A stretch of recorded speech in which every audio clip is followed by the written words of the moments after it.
أعوذ بالله من الشيطان الرجيم بسم الله الرحمن الرحيم mbokk yi nuyu naa leen yéen ñëpp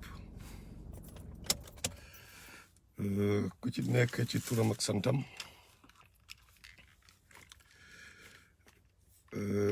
di leen jaajëfal bu baax waay donc thème tey bi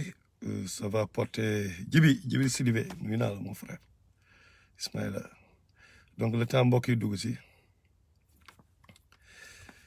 thème tey bi ça va porter sur n'est-ce pas la communauté Jamal, la communauté libanaise ou libano-syrienne. Modou Nguer duy naa la waaleykum salaam Ismaïla Ba donc le temps mbokk yi dugg si donc je disais Seck Diène que waaw Boubou Astel waaw nuyu naa la bu baax waay donc tey nous allons parler de Syriens kii Djibi de parler de Libanais yi nekk Sénégal waaw daa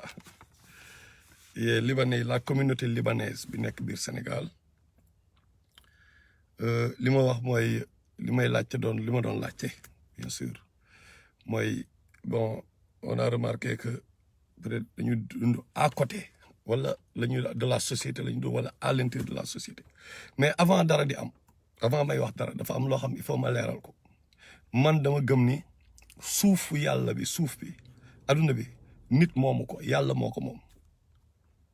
ku nekk am na droit dëkk fu ko neex ci suufu yàlla bi bu nekkee imposé wuñ ko pour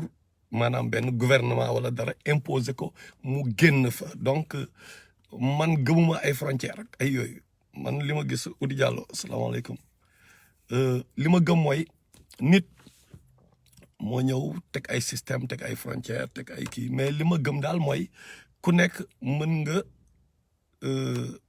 dëkk Guèye David dëkk ci suufu yàlla bi yàlla moom suuf si waaw déjà commencé gu ma sax gis ni ay Djibi Sidibé bi nga xam ne maa ngi moom depuis bi ñu nekk xale la ñu ànd moo ngi naan mu ngi fàlle suñu doom Habib libanais la de donc pour dire que il y a eu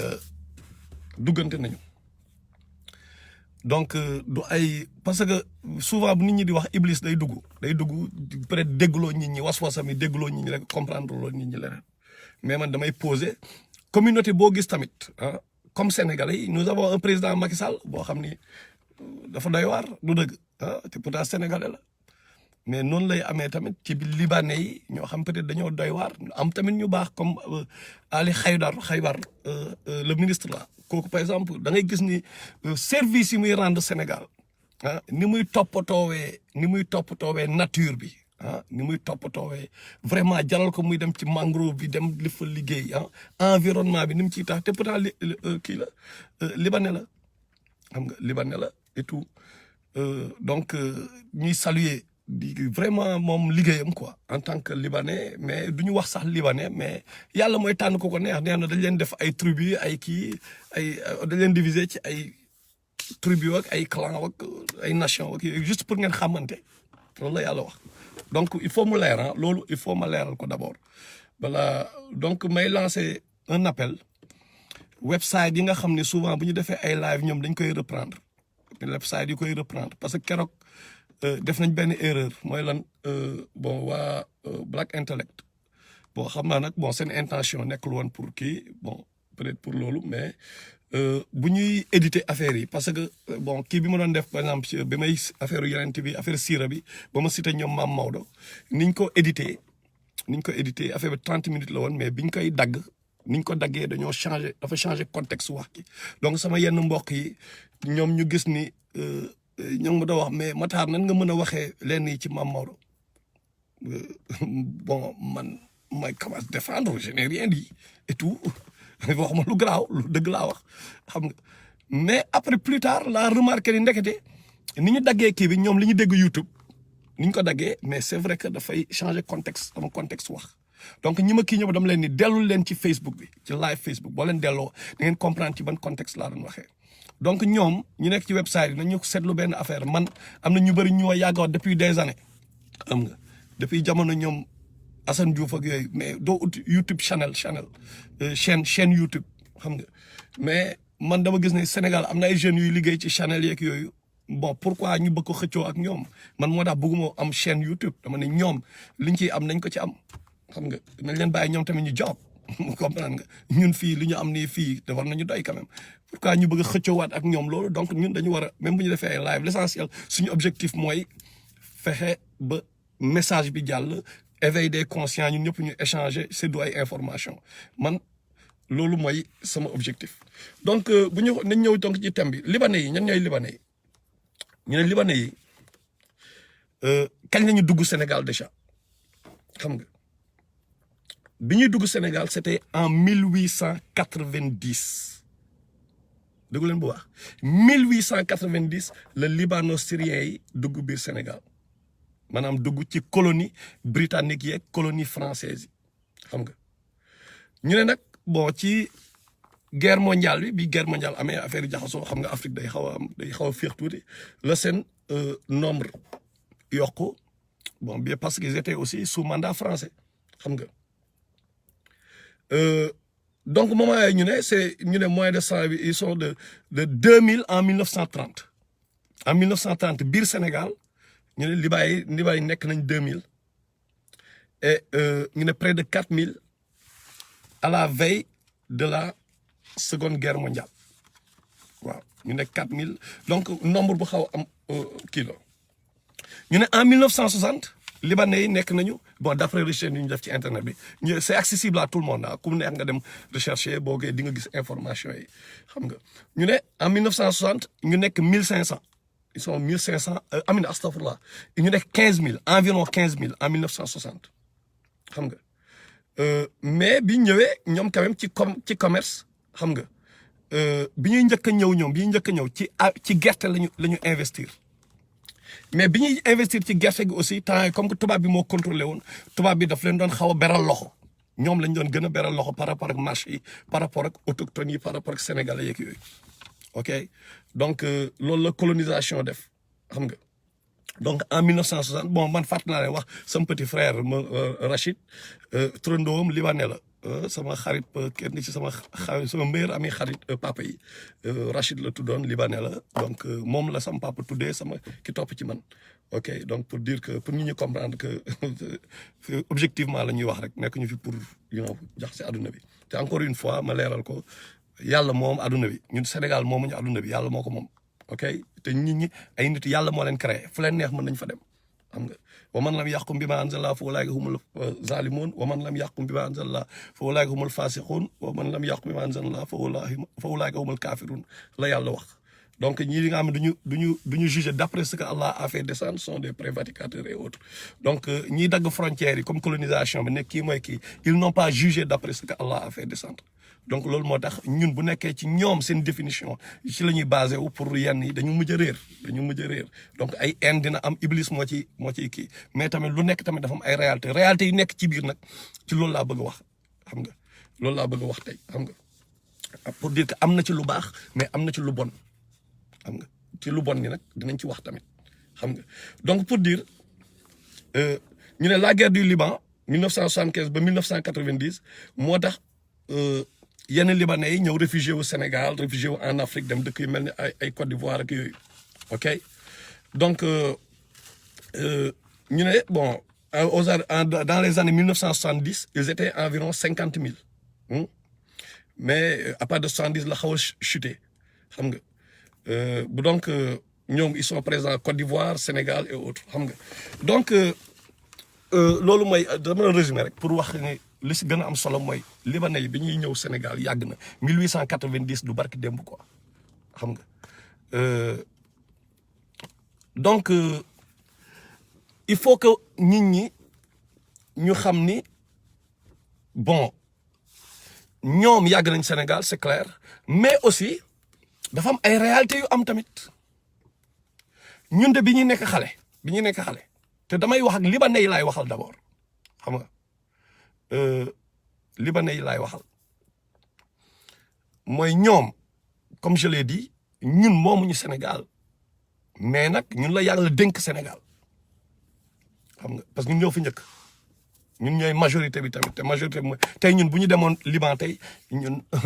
ñoom ñooy diriger parce que ñoom la yàlla dénk Liban du dëgg maintenant yàlla moo ne woon xalima bi bindal libanais bu ci nekk Sénégal ngay juddoo ku ci juddoo Sénégal parce que am na ñoo xam ne mosuñu dem Liban mais yàlla moo bindoon xalima bi avant muy créer ne xalima bind Haydar wala keneen Sénégal ngay juddoo donc loolu ñun dafa dépassé suñuy fu ñuy calculer ñu daf ko dépassé au niveau de suñu entendement ak suñu yenn compréhension yi ñu ci mën a am par rapport ak création bi n'est-ce pas léegi mais aussi nous avons remarqué que malgré loolu yëpp dafa mel ni ñoom pas ñëpp pas ñëpp parce que tamit am na ay exception loo gis am na exception mais daf si am ñu bëri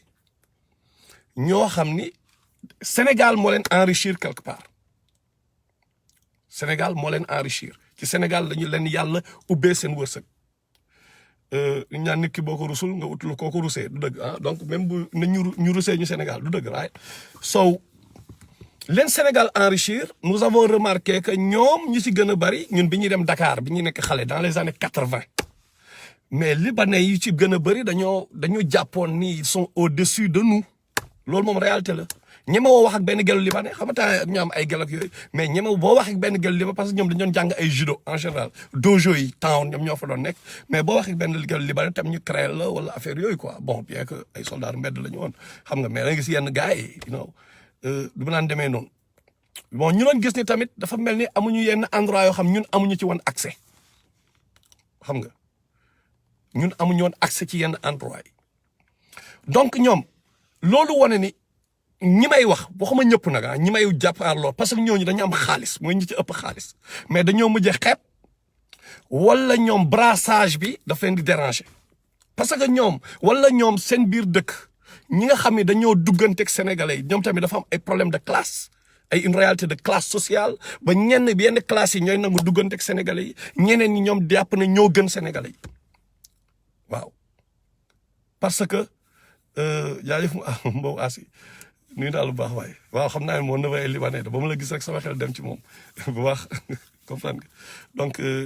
comme ni ma waxee rek sànq ñoom Macky Sall ni ñu doyee waar nekk ak ñun noonu lay amee fu nekk am ñu baax tamit fa lekk day am ñu doy waar donc li may def nii c'est damay poser ay débat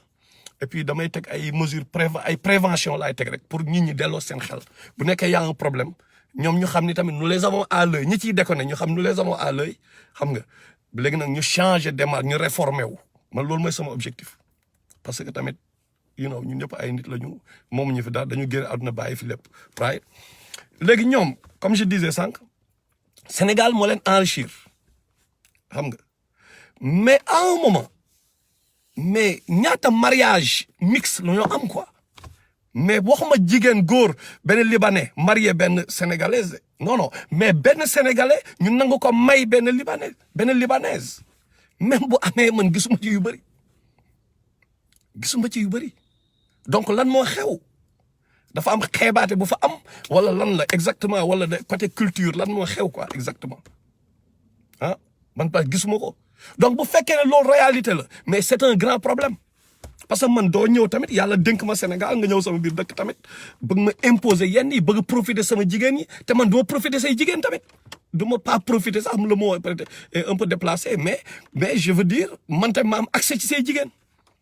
comme ça brassage bi gën a yokku non sama sœur yi dañoo rafet xam nga ñëpp leen bëgg mais yow tamit say jigéen dañoo rafet xam nga te li gën a tax sax ma kii mooy dama liggéey ak ay libanais fii ay libanais yoo xam ne fii Amérique laa liggéey ak ñoom fii nag du réalité Sénégal mais j'étais trop dessus quoi parce que dama leen sax bett ñuy wax ay wax yu raciste ma xam mais ñii liñ may reetaan nii sama kanam dëgg bëgguñu ma xam nga mu jàpp leen ñu ne no saa you not talking about the niggas like you your type you talk about the other type of niggas parce que dama leen jàpp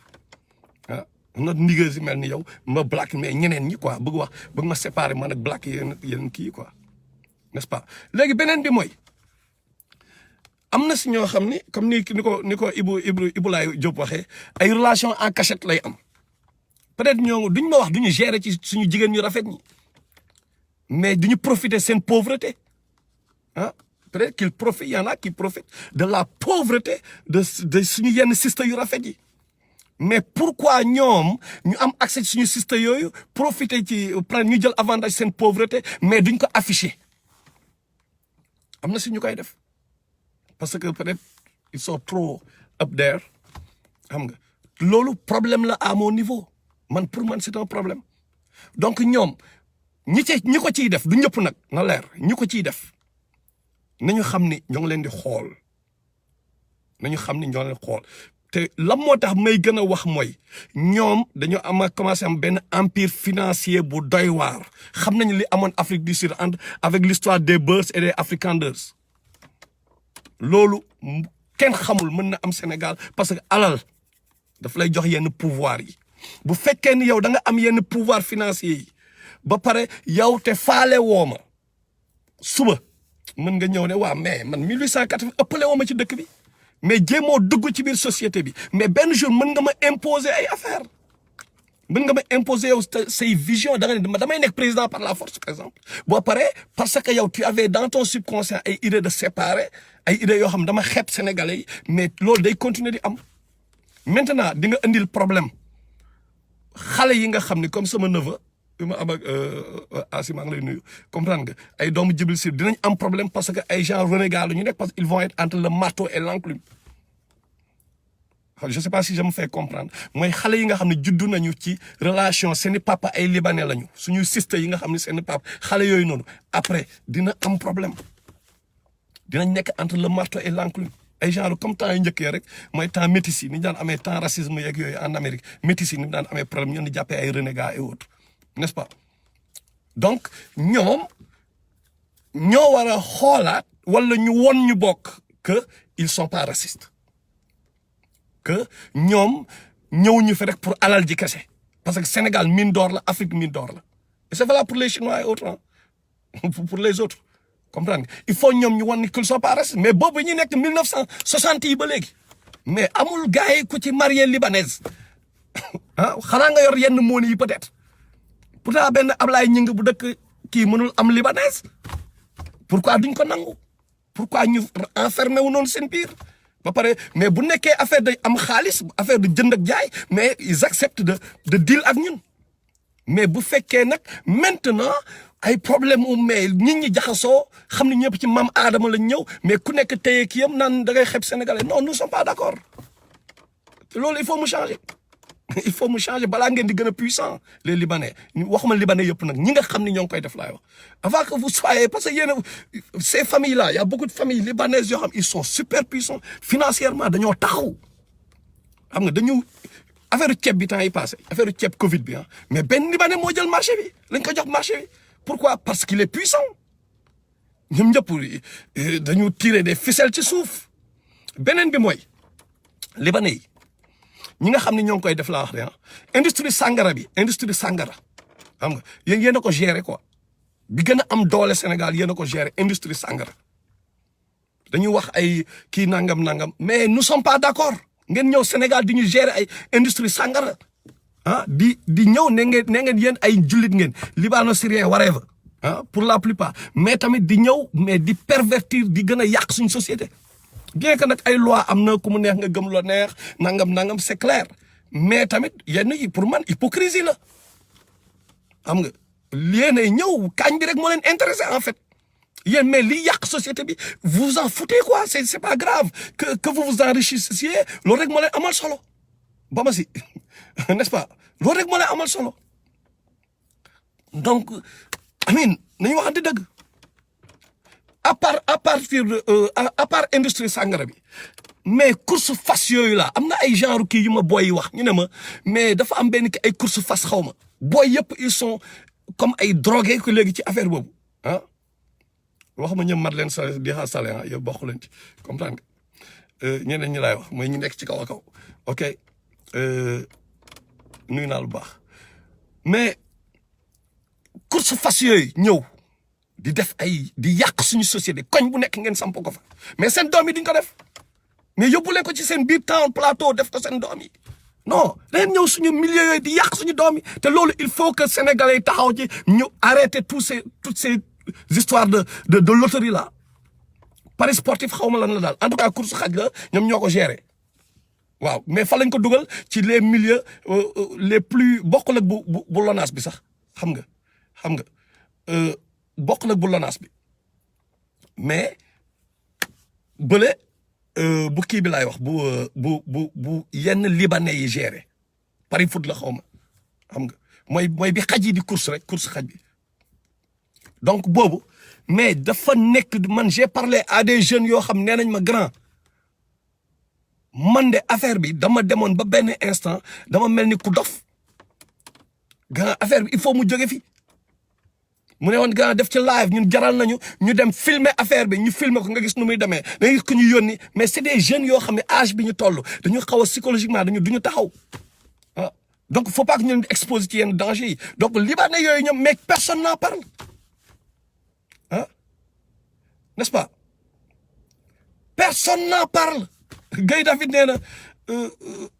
sa mère mere na ko pour loolu bon il parle français n'est-ce pas léegi encore une fois ma leeral waxuma libanais yëpp na leeral waxuma ñëpp dama ni businessman yooyu noonu nga xam ne dañu ñëw di def yenn yi biir Sénégal loo xam dafay pervertir suñu société di pervertir suñu jeunesse pourquoi ñoom ñu ciy wax parce que dañoo yor alal ils sont puissants dañu yëngal boo si jeeloon kenn tey xoolal du yàgg si jeel bi amuñu ay preuves carrément mais yenn réseau yi par rapport ak kii am nañu ci bokk mooy loolu you know what I'm saying mënuñu si dugg carrément léegi nag bi ma gën a amal solo moom laa leen di wax tey moom laa leen di wax nii nag bi ma gën a am solo mooy compagnie yi gars yi ubbi mooy société yi gars yi ubbi je demande à ce que nous exigeons que journalistes sénégalais yi ñoom Pape Alé Niang dugg leen ci société yooyu noonu ngeen xool li fa xew nan la ñuy traiter suñu sénégalais yi c'est pas parce qu'on leur offre un emploi que dañ leen traiter comme des esclaves ay boy yoo xam dañu taxaw amoon naa boy dëkk caaro yi mu ba li waxee heure de travail yi ñuy pour des ay miettes mais di travailler comme des robots comme des esclaves amuñu yenn droit yi j'ai eu sama yenn boy yoo xam ne ay intellectuels lañu jàng nañu mais liggéey na ci yenn société mais grand j'ai vécu l'enfer heureusement ba ma ci génnee ki may wax xam na bëgg ma wax turam ah parce que du ñëpp nag xam nga du ñëpp bien sûr na leer encore du ñëpp mais daf si am ñu bëri ñuy def loolu donc ñoo ngi may ñi emploi alhamdulilah ñoo ngi leen ciy remercier yàlla na leen yàlla fay ñoo ngi créer ay emploi parce que wax dëgg yàlla ay liggéeykat lañu tamit loolu moom il faut ñu reconnaître libanais yi ay liggéeykat lañu ok mais aussi il faut ñu respecter yenn yi ñu respecter ñun en tant que sénégalais mais c'est la faute à qui bu fekkee ni ñun suñu galère moo tax suñuy galère moo tax ku ñëw jaar suñu kaw ku ñëw you know say parce que moom moo yor lii parce que ñun dañoo xiif mu imposer ñu rythme am parce que ñun mënuñu nangu nous préférons que benn kii jaar suñu kaw benn libanais jaar sama kaw que ma gis sama doom jël gaal di dee ci àll bi problème la ñun ñooy le grand problème booy seet bu ñu waxantee dëgg bu ñu dellu si waatee ñun ñooy le grand ñun ñoo ñàkk fulla ak fayda à commencer par suñu njiit yi parce que suñu njiit yi ñoo ñu war a défendre ci yenn yi mais c'est que c'est la même chose depuis l'esclavage des bateaux de pirates comment des pirates des ay bandits saltés étaient arrivés à pendant 400 ans vivre loo esclave benn continent pendant 400 ans ay pirates laa wax mais c'est parce que africain bi moo doon jaay moromam loolu kenn duñu wax leneen ñu koy gëm même bi ñuy coloniser ils ont eu besoin d'envoyer des missions et des explorations donc ci côté lañ naan taxaw jamonoy esclavage africain bi prenez-le et vendez-le loolu moo doon concept bi donc loolu mooy daw ba tey suñu njiit yi ñooy ñëw di ñu jaay tubaab bi jaay ñu chinois bi jaay ñu képp kuy ñëw ñuy toog ñu exploiter ce peuple ça te dérange même pas doo sax xool ci yan condition la ce peuple di liggéey est-ce que ñoo ngi koy défendre est-ce que yaa ngi défendre ay intérêts au niveau des entreprises yi nga xam ne moom foofu lay liggéeyee non les gens sont exploités ci yenn compagnie yi mais kenn xam nga kenn proposé wu leen leneen ah ay sénégalais seen bopp ñooy sàcc alalu réew mi mais at least bi li Libanais bi di joxe sax moo tane mooy tane benn parce que at least di nga jënd benn saako ceeb wala dara. léegi dafa am beneen aspect aussi ak aspect bii dinaa si ñëwaat mais beneen aspect mooy par rapport ak loo xam ni peut-être un jour mën na nekk un problème parce que ils sont encore une fois lenn rek mooy sama souci mooy le fait que ñu am alal jurul jeex dañoo bëri xaalis donc ku am alal moom adduna bi daf matérialiste après tu peux faire bouger les choses quoi nu mu la nekk ça soit politiquement wala économiquement wala nu mu mënta nekk right imaginez tey jii Sénégal ñu bëri ay sunnite lañu sénégalais yi mais xam nañ ne am na benn clash bu am te ñoom ñëpp ils pensent à rentrer chez eux ñu si gën a bëri laa bëgg wax mooy leadership libanais bi laay waxuma la yeneen libanais yi mais ñi nekk ci kaw parce que il faut ñu dem defaraat seen dëkk il faut Liban foofu lañ bokk ñu si gën a bëri xam nga maintenant y a benn guerre bu am entre Chia ak sunnite ay Arabie Saoudite contre yéménite yeeg contre Iran affaire yooyu mais libanais yi ñoom ñu si gën a bëri ay Chia lañu est-ce que ëllëg du nekk un problème lu tax ma ciy wax nii pour ñu teel ko xalaat ñu teel a prévenir loolu bu nekkee si jamais dafay am parce que Iblis la du libanais bi mooy problème du sénégalais bi mooy problème du nit ki mooy problème mais sama problème Iblis mooy problème bi. Iblis ak pouvoir bi ko ak ni muy dooree ni muy exploiter ay situation ba ñëw jaxase doomu aadama yi foofu la problème bi nekk ni muy jaaree ci religion pour jaxase nit ni muy jaaree ci xaalis man foofu la sama souci nekk c'est pas doomu aadama c'est pas le libanais c'est pas au fond mais nu Iblis mën a manipuler libanais bi par exemple kooku naan jullit laa ba pare di yor réseau sangara bi xam nga kooku Iblis manipuler na ko xam nga ñu mel ni ñoom Ali Haïdar moom ñoom ils sont à applaudir ñoom vraiment ëppale wuñ ko dara Sénégal anyway ñooñu ils sont nés au Sénégal ñu ñëpp ay Sénégalais lañu ok mais kooku moom au moins entre parenthèses wane na ni moom Sénégalais la wane na ni yéen def leen lii gérer wu leen nature bi gérer wu leen environnement moom jaral na ko mu dugg ci ndox mi dem gérer ci environnement bi kooku c'est un exemple c'est un modèle pour ñëpp quoi.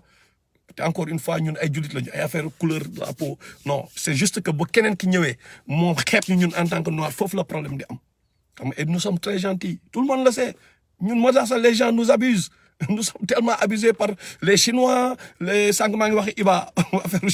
chinois yi entre parenthèses quoi mu ne ma booy chinois yi dafa mel ni ñoom li ñu jàppee Afrique mooy benn gel boo xam ni gayen peut-être dafa yomb ku ci nekk mën nga yow am sa wàll ñoom noonu lañ ko jàppee noonu lañ jàppee Afrique xam nga te il a absolument raison. xam nga loolu mooy daw benn instant ñu bëri loolu la ñu ñëw pour Sénégal pour Afrique quoi xam nga donc pour revenir affaire Chia boobu affaire Chia bi ak kii un jour avec kaañ bi libanais yor xaalis bu bëri bi ñu yor un jour mën na nekk problème parce que Sénégal gëmuñu loolu Sénégal depuis ñoom kii Sëñ Touba ñoom El Hadj Malick ñoom Mame Maodo ba ci waa ahlu sunna ñëpp ay sunnit lañu. te ku ci nekk tamit da ngay jéem a conquérir gis ngeen iraniens yi ñoo ngi financé ñu bëri pour def ay conquête xam nga saoudiens yi ñoo ngi financé ñoom tamit pour conquérir pour ku nekk yaa ngi yëngu daal yaa ngi yëngu ci ay affaire donc ëllëg donc c'est juste pour attirer votre attention ñu bàyyi ci xel à partir de maintenant ok mais li ma gën a amal solo encore une fois mooy ngir yàlla Cheikh Sadibou Diop yaa ngi Sénégal dem leen ngeen xooli ce qui se passe yan mooy les conditions de travail de suñu mbokk yi nga xam ne ñoo ngi liggéey dans des sociétés libanaises parce que complaint yi bëri nañ quoi ñu bëri ñoo ngi complaint ñu bëri ñoo ngi kaas ñoo ngi ne bon conditions yi mais gars yi déjà salaire yi mooy loolu et puis il faut ñu imposer gouvernement bii ñëw après mais ñuy xool salaire comme dëkk tubaab bi ni mu amee ay SMIC ak yooyu il faut ñu xool loolu Sénégal du ku ñëw rek ñëw exploiter nit ki teg ko lu ko neex. léegi nag sénégalais yi defe naa ñun ñooy le grand problème nu ñu nekkee le grand problème mooy ñun dafa mel ni nous nous plaisons à chaque fois lu képp ku xonk nopp rek yaa war a nekk chef quoi loo ñu def garaawul képp koo xam ne sa nopp xonk na dafa mel ni dañu développe benn complexe gars yi yéen a ngi fàttaliku bi ñuy nekk lycée prof maths ak physique les matières scientifiques dafa mel ni absolument il faut que tubaab gérer ko quoi. dafa mel ni prof les matières scientifiques mais bu ko tubaab bi gérer bu ko tubaab bi nekkul prof mais les gens ils se lassent quoi. Non non you know what I'm saying I mean noir warul nekk scientifique quoi. noir warul nekk science tubaab bi moo gën a jekk ci maîtriser mathématique ci maîtriser science physique wala chimie wala affaire yooyu loolu moo doon réalité bi benn instant dafa mel ni loolu mooy daw ba léegi aussi à un moment mais ñun par exemple et puis loolu moom il faut ñu delloo si njukkal la communauté mouride parce que ñoom bi libanais yi ñëwee take over marché kii ñoom ñoo défier libanais yooyu noonu ba récupérer marché boobu. ñoom ñoo bouleversé affaire la communauté mouride fan lañ jaar c'est quoi le secret parce que chaque fois damay wax la communauté mouride au moins référence lañu ci yu demee ni par exemple ay liggéey mais surtout te loolu il faut que ñëpp nangu ko parce que gars yi dañoo dugal suñu bopp ay réalité de waaye kii mouride la tijaan ku nekk di xëccoo yooyu la gars yi pour diviser nit ñi mais il faut ku nekk communauté bu nekk ñu xool lan lañ fay jàng ñu xool est-ce que amal na njëriñ sénégalais yi mouride yi. wone nañu benn affaire mooy lan taalibe boobu bi ñuy jiital da am taalibe mais ak solidarité da ngay gaare benn taxi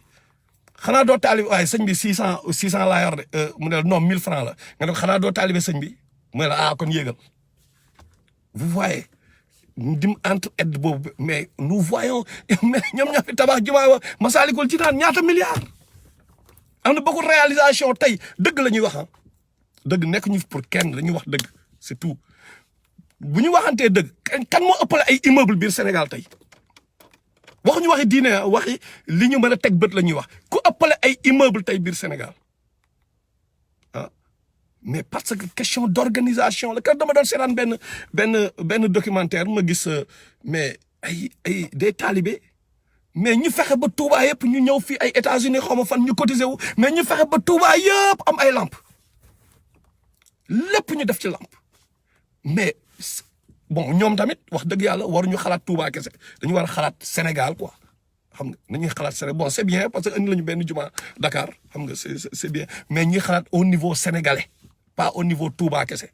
xam nga parce que tamit tiyaaba rek la nit ñi di ut te yàlla moom Touba moom Tivaouane moom fépp donc fu nit ki mën a job mu job foofu mais li ma gis mooy référence lañu ci côté économie bi côté liggéey quoi xam nga liggéey mooy teg nañ seeni concept mais à part loolu ñu bari ñun dañuy wax diine rek mais côté liggéey tamit lan la ñu liggéey dañu wax dëgg gars yi léegi kan moo ciy profité te encore une fois dem na ngeen def recherche murid yi ñoo bouleversé affaire bool yooyu ñuy wax beneen sax dañu doon xeeb ñu ne waaye booy déggal bool ngaa ko bi gars yi mu toog ba mu yàgg xoolal ki nga bëggoon marié sax mu ñëw marié ko mënoo si dara nga ñëw sa gàlle yow mu jënd sa gàlle après léegi nag doomam mooy ñëw mujj après nekki dem jàngi bu ñëwee jàng après mu nekk directeur général quelque part intellectuel comme maam Gaynde Fatma ni mu ko commencé woon gars yi dugg ci xam-xam beeg yooyu ñu commencé you know what I'm saying je parle nag ci yenn domaine may wax ni c'est surtout économique ak yooyu dafa am nañu xool nous avons des références au niveau du Sénégal te je pense que par rapport au domaine bi ñuy wax ni les mourides sont un modèle le modèle mouride vraiment war nañ ci bàyyi xel mooy lan sénégalais nan lañ ci bàyyee xel mooy nan lañ koy appliquer mooy Sénégal le sens de la citoyenneté comme ñoom ni ñu jëlee ne xalif bi bu joxee ndigal mais benn instant société bi daf lay jox ndigal mooy ca téere yàlla bi yàlla dafa ni bu leen semer le désordre sur terre bu leen dugg ci defar leen dunia bi bu leen def le désordre sur terre la wax donc yow Sénégal yow en tant que citoyen sénégalais moo lay imposer pour que mais nga moom mooy sa xalif quelque part parce que yow ci société bi nga bokk mooy sa xalif donc yow xamoo lu tax yàlla teg la foofu da ngaa judd ne diw mooy sa papa mais da nga judd ne diw sénégalais mais nga respecté loolu au moins cadeau bu la yàlla may la ñu bàyyi différence yi ñu bàyyi xiiroog ngaayoo yi nga xam ni c'est juste pour nous diviser division boobu di am gis nga temps yi li am bëgguma sax ñëwaat affaire quartier général ak yooyu léegi yooyu division yi bu yàggee di am kan moo ciy profité kan moo mës a dawal benn stratégie mooy diviser pour régner diviser pour mieux régner kan mooy dawal stratégie mais tubaab yi xool leen ni ñu def indien yi ay réserve les réserves yooyu ñu kii les Navajo fële les Sioux fële les Iroquois fële xam nga bi ñu demee Afrique du Sud lan lañ def même chose lañ def diviser pour mieux régner donc ñun gars yi mais ñun ñoo nangu diviser suñu bopp mais kan mooy régner après ñoom ñooy régner c'est l'impérialisme occidental qui va continuer de régner xam nga léegi nag ñi nga xam ne ñoom booloo nañu libanais yi dañoo booloo seen biir dañoo booloo mais ils sont puissants instant bi yàlla def na barke seen liggéey ah tey murid yi dañoo booloo mais teg nañ ci bët ñun ñëpp teg nañ ci bët ah mais ñi si des ñun dañoo tas kii day kii fële kii fee nangam mais côté diine bon mën nañ booloo côté diine mais à part côté diine bi mais y a des problèmes gars yi duñ jàppalante ba fii ci États-Unis dama leen di wax benn kii bu am temps yi ah dama loo xam dafa ma naqari fii ci Amérique quoi xam nga dafa ma naqari pourquoi parce que dama gis am ay suñuy sister yoo xam ne ci salon de coiffure yu lañ nekk di lettu affaire yooyu peut-être ñoom seen bon dinañ mën a fayal seen taxi yeeg yooyu mais daf si am ñoo xam ne peut-être day am nu muy demee quoi bëgg ma dugg ci ay détails léegi am sénégalaise yoo xam ni ñoom xaw nañu jàng tuuti xaw nañu jàng quoi xam nañu nu ñuy fayalee taxe mais man laaj jigéen ñooñu ndaw soosu ñaata la leen di fayeeku ñu ne ma $500 mais c'est abusé xoolal soxoraay boobu ñi yërëmoo leen ah mais nga leen di fayeeku $500 pour fayal leen seen taxe parce que ñenn ñi ay analphabète lañu mais sénégalais moo koy def sénégalais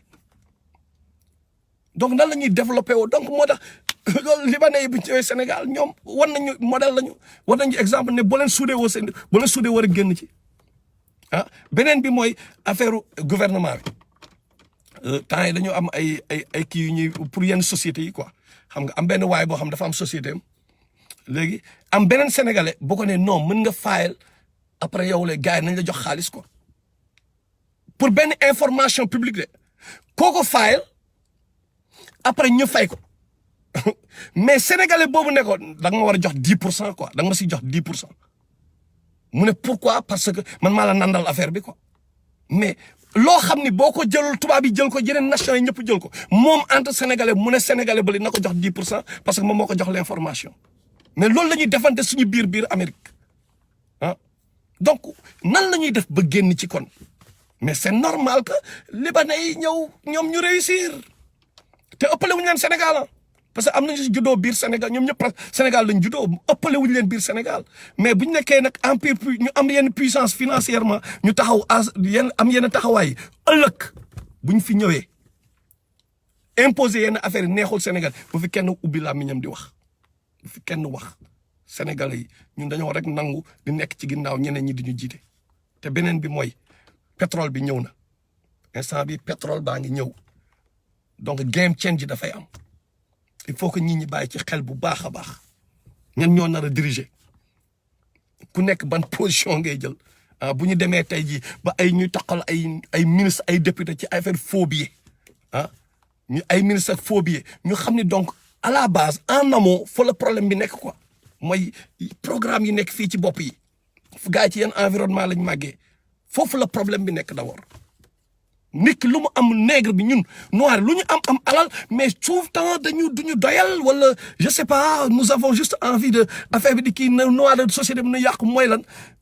ñun communauté bi na yàqu quoi yow faale woo communauté bi comme ñu président yi ni ñuy def faale woo dara ci communauté bi yow daal sa poche na fees mais ñeneen ñi duñ def noonu même bu ñuy yàq yéen ko xoolal tubaab yi même bu ñuy tey américains yi wala français yi seen peuple non dañ koy xeexal. boo gisee nag fu wax Kadhafi nag bu jógee ñu bombardé ko rey ko bu jógee ñu rey ko parce que dafa dara yàq seen i intérêt yi beneen président africain ay ñoom lu mu mbaag yooyu dañ leen di rey comprendre mais ñoom seen biir dëkk nag ñoom mais ñoom ñoo gën seen biir dëkk non biir Amérique biir France mais seen peuple dafay kontaan ñu am sax ay avantages yoo xam ni da ngay mooy loolu donc il faut que pour revenir daal sénégalais yi ñu bàyyi xel ci benn mbir mooy. Libanais yi ñenn ñi ci ñoom pour revenir damay jëm a ñëwaat au début ñenn ñi ci ñoom nañu bàyyi xel ci ne nous les avons à l'œil il faut ñoom ñu xam loolu parce que am na ay abus yu am biir Sénégal donc Libanais yi ñoom nañu fexe ñu xam ni ñun duñu nangu tamit nga nekk biir Sénégal di vivre à côté de la société tu peux pas vivre à côté de la société parce que la indi comme conséquence mooy da ngeen nekk di déjà dooy nangu ñu takk ci seen jigéen ñi doo leen ko nangu xanaa nga ma nekk multimilliardaire ah te pourtant bu ñu ñëwee fii États-Unis ñun xam nañ li xew ñun dans le milieu dañu gis Irakiens yi ni ñuy xeebee Libanais yi surtout jigéen Libanais yi ñun fekk lañ ko fii dañ ko gis dañu am ay problème quoi entre arabes et puis c'est même pas les vrais arabes c'est les yéménites et autres comprendre nga loolu dafay am fii quoi ci ñenn ñi nag loolu la ñuy wax mooy boo demee par exemple ay Dearborn Michigan ak yooyu man dama nekkoon seen damay gis affaire bi xeexante bi quoi xam nga. loolu donc quelque part da ngay gis ne affaire u nit la en fin de compte du affaire u libanais sax contre kii contre sénégalais wala noir contre arabe mais affaire u doomu aadama la xeebante bi affaire u doomu aadama la enfin donc encore œuvre iblis la quoi iblis mooy œuvre quoi donc ñenn ñi ba ne la yenn yi nga xam ne ñoo ngi ci système boobu noonu nañu delloo seen xel ñu bàyyi suñu mbokk yi ñuy exploité ci yenn compagnie yi xam nga Alassane Bathily nañu bàyyi ñi ñuy exploité ci compagnie yi journalistes yi nañ dem xooli journal d'investigation yi nga dem leen xooli li xew ci biir compagnie yooyu société yooyu suñu mbokk yi di liggéey condition de travail lan la nañ xooli loolu ba pare nañu def documentaire ci loolu ñu xam li fa xew xam nga nañu xool dañ def jaaru documentaire xam ci ay statistiques ñaata mariage ñoo am entre libanais ak ku ñuul par exemple ak sénégalais xam nga ak yenn libanais surtout ñu nekkoon en ville waxuma nag ñu jóge ay Kaolack ak yooyu ñoom vraiment ñoom ñoo gën a ay Saint-Louis ñu nekkoon ci région yi da nga gis sax ñoom seen tur comme ñoom Ahmed Juma Gazal ñooñu da nga gis seen tur yi sax depuis ñoo njëkk a ñëw woy xool xam nga mais ñenn ñi may wax mooy ñi gën a nekk en ville quoi ñi gën a nekk en ville comprendre te ñoom ni ñu mel c'est pas que yeneen libanais yi noonu la ñu mel non loolu il faut mu leer xam nga du ñëpp a mel noonu daf mel ni ñun biir Sénégal Macky Sall nu mel ñun meluñu noonu il y a des pourris de chez nous mais ñun ñëpp Sénégal lañu donc kii bi dafay xaw a soxla ñu leeral aussi quoi parce que bëgguñu tamit indi ay sentiment de haine non daf si am ñoo xam ni seen yoon nekku ci xam nga loolu seen yoon nekku ci quoi Sénégal enrichir na leen jéemuñu duggante ak sénégalais yi xam nga parce que bu ñu ñëwoon man bu ma ñëwoon di ñaan seen doom duñ ma may seen doom mu ñëwoon ñaan si ko dañu bañ parce que man noir la loolu réalité la xam nga am na si nag bon bien sûr ñoo xam ni pour muy leer quoi parce que loolu il faut ma insister ci leeral ko xam nga donc pour dire que rek nañu réformer wu ñoom nañu delloo si seen xel ñu xam ne ñun ñëpp a bokk Sénégal ñun moomuñu Sénégal mais ñun la yàlla dénk Sénégal parce que ñun ñoo fi njëkk xam nga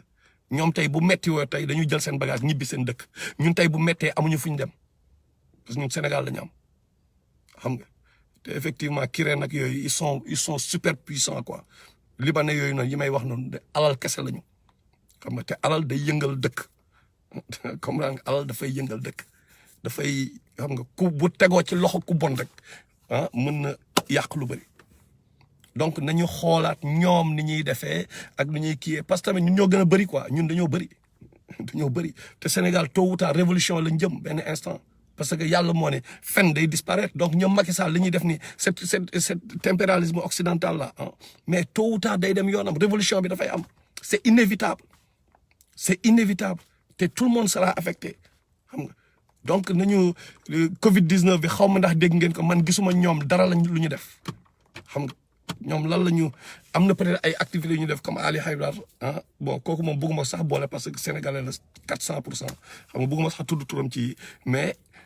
ñoom par exemple j'aimerais voir yan action la ñuy def à part ci football beeg foo yi xam nga ñoom souvent ci ay foo la ñuy gën a investir comment ils aident par exemple yenn pauvres yi nekk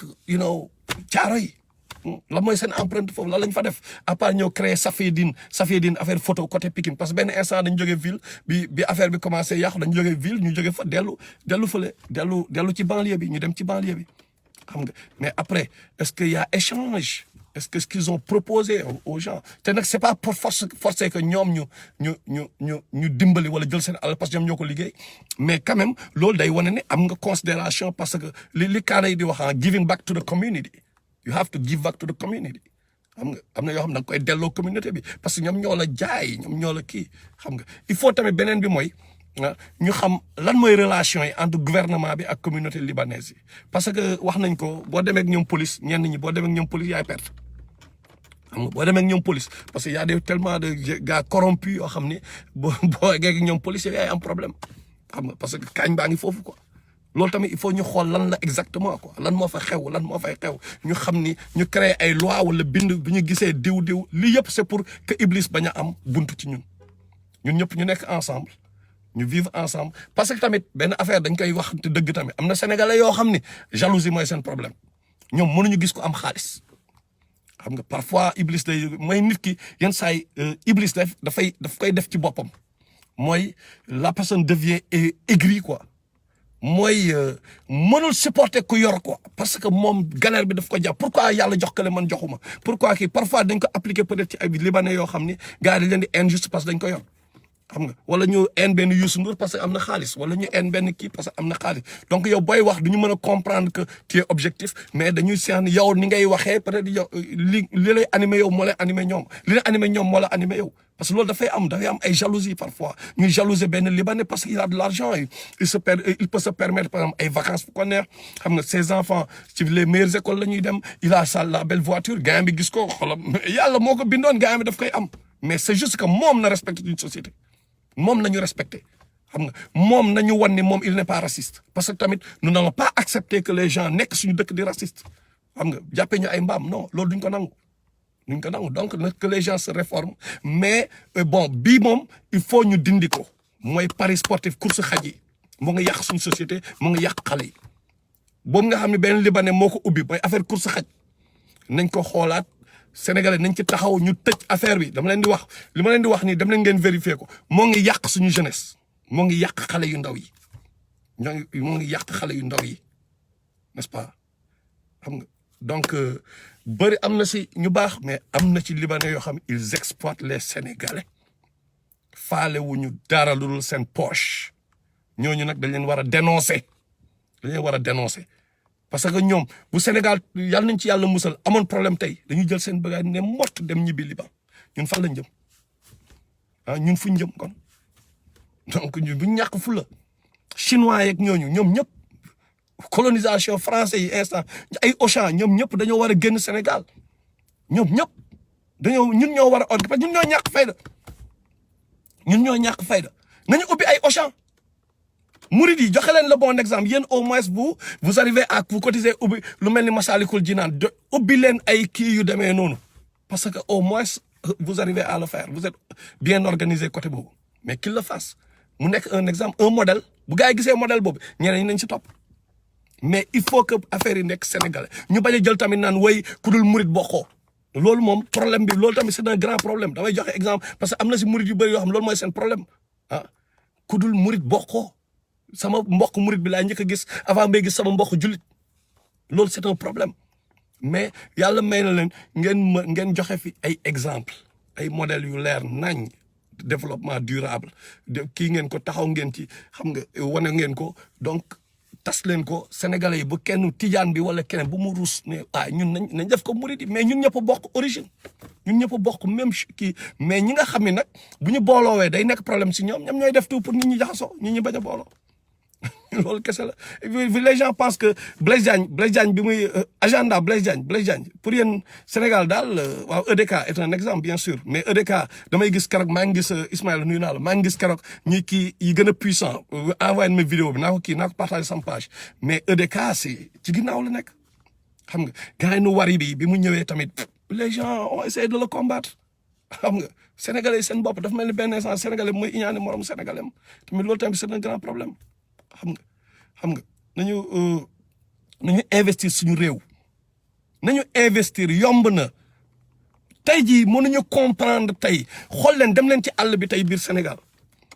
mais ay naar ñooy jóge ci àll ba ay indu du n'importe quoi ñooy jóge ci àll ba ñëw tey jënd suñu terre yi ñu fekk ndeysaan de pauvres paysans yoo xam ne la terre de leurs ancêtres ils sont obligés bazarder ko jaay ko tubaab yi jël ko xam luñ ciy def mais ay chimie ay substances chimiques ay engrais chimiques yu bon lañ fay doon parce que seen yoon nekku ci ces étrangers là qu'est-ce qu'ils font détruire terre boobu pare bu ñu paree xoolal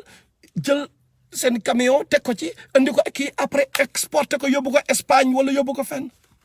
léegi xam nga lu ñuy def dañuy ñëw par exemple man sama maam amay terre ma jaay ko ces hindous là wala ces arabes bu ma leen ko jaayee après ñoom ñu jël ko créer emploi foofu man ma tabax si benn kër bu ndaw ndeysaan fekk ay miettes laa koy jëndee wala sax yenn saa yi duñ jënd dañu louer terre bi duñu xoolal la plupart d'entre eux duñ ko sax jënd dañ koy louer parce que pourquoi ñu koy louer parce que xam nañu lii ndax moo tax may war a jënd benn oto boo xam ne après dama koy sànni non damay louer oto c'est ça la réalité. Qu'est-ce qu'ils font? Ils vont louer ces terres-là buñ ko louer après ñu yàq ko kenn dootu ko mën a exploiter maintenant population yi peuple boobu villageois yooyu nga xam ñoo jaay seen teeru maam yi jox leen ko plus tard ñoom lu ñu gis instant bi mooy ok gars yi ñoo ngi ñuy offrir emploi ñoo ngi ñuy jox benn salaire de misère ok ñoom duñ sax xam ni qu'ils sont exploités tubaab boobu après dafa jël affaire bi kii ko importé ko mais bu moom bu jëlee ba terre bi bu yàqoo bu dans 50 ans dans 20 ans terre bi yàqu mais ñoom lan lañ fay defati loué na ko yàq détruire na ko perte nga 10 perte la teg perte nga liggéey bi mu la joxoon perte nga terre yi nga amoon donc sénégalais yi ñoo war a yeewu nga gars yi regroupé wu mais lu ñu créé il faut chaque fois benn sénégalais iñaan yàq ko mais sénégalais nañu regroupé wu autour d'association mu bañ am intérêt nag riba intérêt bi il faut ñu éviter ko parce que ñun bu ñu duggee ci intérêt musiba lay nekk parce que yàlla moo ñu def jullit mënuñu dugg ci yenn yi n'est-ce pas léegi ñu regroupé wu jéem a booloo nañu booloo bu ñu booloowee xool ku nekk tey jii 100 000 personnes tey jii ku nekk bu joxe woon tey 500 000 mais ñaata la ci alal mën nañ toog taxawal ay ñaata terre kii tey jii pétrole bi xam nga pétrole bi tey dafa am lu ñuy wax benn réalité bu am ci pétrole bi mooy xam nga gars yi dañu naan non pétrole bi mais dafa am beneen réalité bu am ci ginnaaw Babacar maa ngi lay nuyu àndaana Babacar Diagne bu attiré sama attention ci loolu mooy bon xaw ma ndax bëgg na la ñu wax turam fii mais mooy li nga xam ni moo ëpp alal moo ëpp kaañ pétrole bi xam ngeen lan la mooy lii accompagner pétrole bi pour que ñu mën a réaliser projet bi mooy kër yi ñu war a tabax autour de fi ñuy exploiter pétrole bi mooy saabu bi ñu fa war a yóbbu ñi fay ñiy liggéey ci pétrole bi mooy hôtel yi ñu fa war a tabax te dama leen di wax benn secret Marème Faye Sall et son frère jënd nañu lépp lu nekkoon Saint-Louis ci bord de Saint-Louis bi parce que ils l'ont compris dañ leen ko soufflé ils ont tout acheté xoolal aakimoo boobu parce que ñun xeex nañu ba ñoom ñu nekk au pouvoir ñoom ñu jël suñu alal ñoom ñooy jënd léegi pour léegi ñoom à vie ñoom seen c'est-à-dire ils vont être puissants léegi ñun ñu nekk ci galère donc na sénégalais yi yeewu regroupé wu dem jëndi li nekk Saint-Louis commencé leen investir foofu en ce moment ku fa investir gars yi ñoo ngi fay investir ñoom les escrocs là ñoo ngi jënd lépp en ce moment côté Saint-Louis fleuve beeg yooyu donc faites attention à cela nañu xool nan lañ koy gérer na gars yi regroupé wu ñu commencé investir foofu bu ñu fa war a tabax ay hôtel ñu xool nan lañ koy gérer ñu def ko. Il y a peut-être des banques islamiques fii xam nañu ay kii peut-être il y a des moyens de financement yoo xam du am riba mais que le nègre arrête de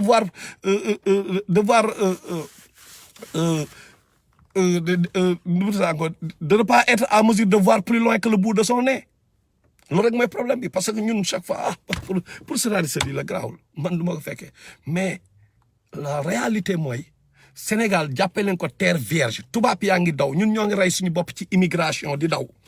di dem ci dëkk tubaab yi ñoom ñoo ngi ñëw Sénégal gars yi ñoo ngi ñëw Sénégal xaw ma ndax xam ngeen àll bi ñun ñoo ngi fii Amérique mais dañu dil ak àll bi xam nañu li fa xew benn instant nous avons vu que mais à côté fii gars il y a que des tubaab que des tubaab que des étrangers sax laay wax de manière générale que des étrangers ñun ñu nekk ci ville bi di nelaw ci ay affaire oui ñun ñu nekk di wanewu lan la ñu am ñun chaque fois dañu wane lu ñu am ci télé beeg ci rajo bi ñoom ci suuf la ñuy job ñoom ak yenn libanais yooyu ma doon wax sànq ñoom ñoo ngi job si ils sont en train de s'enrichir à une vitesse bu la kenn mënul expliquer bàyyi leen xel ci li ma leen wax kii nee na même Auchan Sénégal appartient en partie à Aïcha la plus belle nee na même Auchan Sénégal Marème Faye Sall am na fa investissement. léegi nag bii laay terminé xam naa ça n'a rien à voir avec le sujet mais dama lancer un appel amul rapport c'est juste pour parce que jeunesse bi la quoi porteur de voix yi quoi mooy ñu bëri ay porteur de voix la waykat yi ay porteur de voix lañ activistes yi ñoom ñëpp mais daf si am ñoo xam ay porteur de voix lañu te pour man dañu nelaw quoi xam mooy nelaw bi mooy lan li ma la wax affaire de programme bu ñuy répété à répétition bu ñuy répété benn programme day mujj installé wu ci bopp bi raay di conditionné nit ki ñii di def ay théâtre lillahi wa rasuli yéen booy ñoom booy yooyu nu ma ba dañ leen di seetaan fii bu ñu ndogoo ba pare xam nga plané yooyu yenn saa yi benn instant ah waaw effectivement Seck Dieng les espagnols yi laay wax dama ci xam ay espagnol ok Fatima ok donc théâtre kat yi bàyyi leen yéen ay porteurs de voix ngeen bàyyi leen ci seen théâtre yi ngeen di sambay mbayaan di wayaan Marème Faye Sall kañ ngeen di bàyyi cette attitude vous êtes des porteurs de voix booy bàyyi leen di ko wayaan Marème Faye Sall kay mooy dimbali ñëpp ku ko woom chaque fois damay gis ngeen koy répété ba affaire bi dafa attirer sama attention mais yéen vous êtes des porteurs de voix xale yi dañ leen dégg ñi dañ leen di seetaan parce que vous êtes drôle wala yéen seetluwu leen ni yéen te ñi koy def mooy les waxuma ñiy def série télévisée yi ay ñoom kii waxuma ñiy def ay maîtresse d'un homme marié genre affaire seen série yooyu nga xam ni qui n'ont rien à voir ak nos réalités benn pour la plupart mooy yi nga xam ne day ay boy puccarom pain la ñu yoo xam ne dañoo taxaw di làkk rula ay r xam nga loolu du waa caa du waa underground bi ñi gën a bëri du waa Kaolack du waa kii ñooñu c'est juste benn groupe bu ndaw ñoom loolu la ñuy représenté xam nga ñi nga xam nag ñoo fani ñooy reetaan loo ñoom saa neex ak yooyu bon saa neex dégguma ko mu koy def mais yenn boy yi laay gis ñu koy def yenn gars yi xam nga ñooñu ñi nga xam ne ñoo ñuy reetaan loo en général mais ñooñu ñooy def loolu di wayaan tout le temps nañu bàyyi di utiliser théâtre yi pour wayaan ah ci xeex bi ngeen bokk am leen fulla ngeen taxaw ngeen wax loo xam ne dina yeete mais ngeen naan Marème Faye Sall seen xaalis la yor Marème Faye Sall du xaalisu baayam non du xaalisu maam du xaalis non seen xaalis la yéen sénégalais lu tax ngeen koy wayaan te wax nañ leen ko léegi jënd na lu nekk wax naa leen ko Saint-Louis ñoom jënd nañ dem leen ngeen vérifier ko damay jox piste ñoom Pape Alé Niang ak yooyu une piste pour dem leen ngeen xool ah jënd nañ affaire yi ah donc amin la mooy plan bi kooku jógul pour seen intérêt donc ñooñu duñu modèles yi xam nga ñan ñoo di modèles yi ah mooy ñi nga xam ni au moins groupe nañu ñu réaliser dara ñoo xam ne dañoo nekk groupe après ñu réaliser dara biir Sénégal ñooñu ñooy modèle ñooñu la ñu war a teg seen i mbir si télé yi ñooñu la ñu war a won ñat lañu ñoom qu'est-ce qu'ils ont vraiment réalisé ci dans le cadre de ce combat là pour développement wu dëkk bi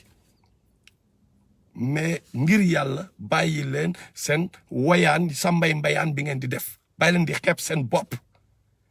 xam nga bàyyi leen di xeeb seeni bopp loolu parenthèse la woon parce que dafa ñëw sama xel dama ko doon bañ a fàtte théâtre kat yi yéen laay wax bàyyi leen di wayaan Marème Faye Sall di seen wayaan yooyu bàyyi leen ko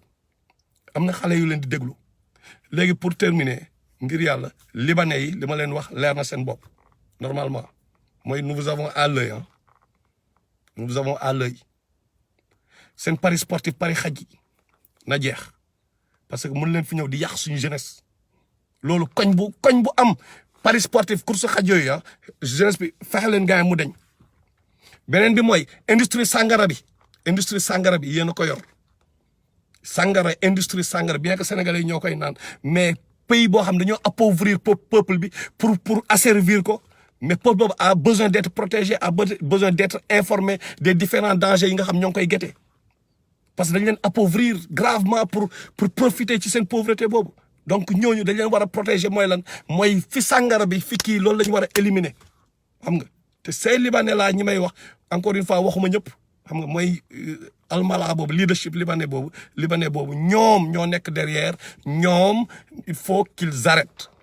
il faut que nit ñi def ay pétition wala la ñu war a mën a def mais même bu ñuy jaay sàngara mënul ñaax Sénégal mais quand même mu bañ a puissant à ce point parce que léegi ñu dem ba ay mbuusu sàngara mbuus 100 francs quand même ah mais nañu waxan dëgg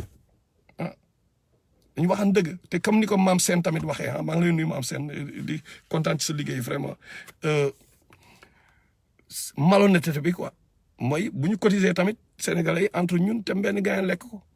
xam nga noo def depuis temps kaléidoscope ah da sama ji daaw la temps kaléidoscope ba léegi mooy temps Ambroise Gomis ñaata association ñoo fi jaar temps yi dañ ñëw benn association ñëw ne waaw nous sommes l'association pour mais benn réussir benn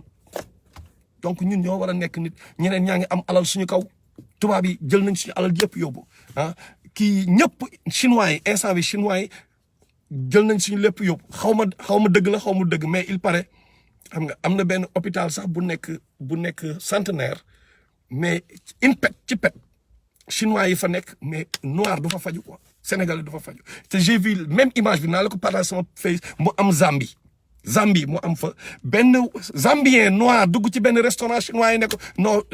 par racisme ñu ne ko non noir du fi dugg te moom jabaru chinoise la am ñu génne ko naa ko partagé ah dem nañ ba ñeme def loolu biir Afrique léegi donc y a tellement de bombes à retardement yoo xam ne bu ñu ko gaawul désactiver mais mën na nekk un grand problème pour les Sénégalais ah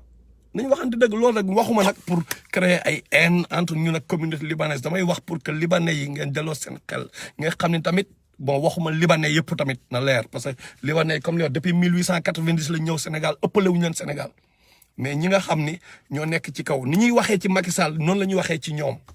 ok encore une fois pour ñuy soog a dugg si xam nga lu ma la mooy you know quelque part on sent que day am benn racisme wala dara xam nga parce que mooy loolu xam nga donc na ngeen réformer wu ngeen jàppale Sénégalais yi ci yombalal ñu liggéey bi xam nga ngeen participer ci développement réew mi pas ngeen jëriñoo Sénégal mais ngeen jëriñ Sénégal tamit Sénégal moo leen enrichir bu leen ko fàtte donc maa ngi leen di nuyu yéen ñëpp sama gars yi Adam Bossou mi salmi niw xam nga yéen ñëpp waaye Djibril Sidibé jaayef gars yi Amara